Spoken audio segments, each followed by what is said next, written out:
Half হাতা গেঞ্জি পরে নামাজ আদায় করে পরিপূর্ণ সওয়াব পাওয়া যাবে কিনা। আল্লাহ তাআলা কোরআনে কারিমে বলেছেন, ইয়া বানি আদম খুযু যিনাতাকুম ইনদা কুল্লি মাসজিদ। হে বনি আদম, প্রত্যেক নামাজের সময় তোমরা সুন্দর পোশাক আশাক পরিধান করো। জিনাত গ্রহণ করো মানে পোশাক আশাক পরিধান করো। আয়াতের আলোকে অনেক উলামা ইকরাম বলেছেন, আল্লাহর দরবারে যখন আপনি দাঁড়াবেন তখন আপনার দাঁড়ানোটা হতে হবে উত্তম পোশাকে, আপনার যা আছে এর মধ্যে উত্তম পোশাকে।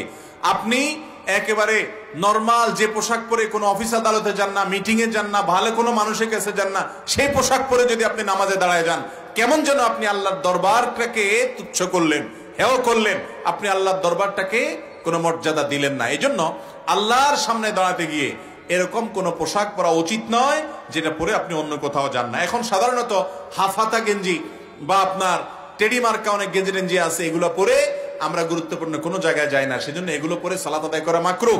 আপনি শার্ট পরেন আর যাই পরেন এমন পোশাক পরেন যে পোশাকটা পরে আপনি ভালো জায়গায় যান, গুরুত্বপূর্ণ মানুষদের কাছে যান। আপনি নামাজের সময় আসলেন আর নর্মাল কাপড় পরলেন, অনেকে দেখা যায় বাসার বাড়িতে গামছা গায়ে দিয়ে নামাজ পড়া শুরু করে দেয়, আছে না নাই?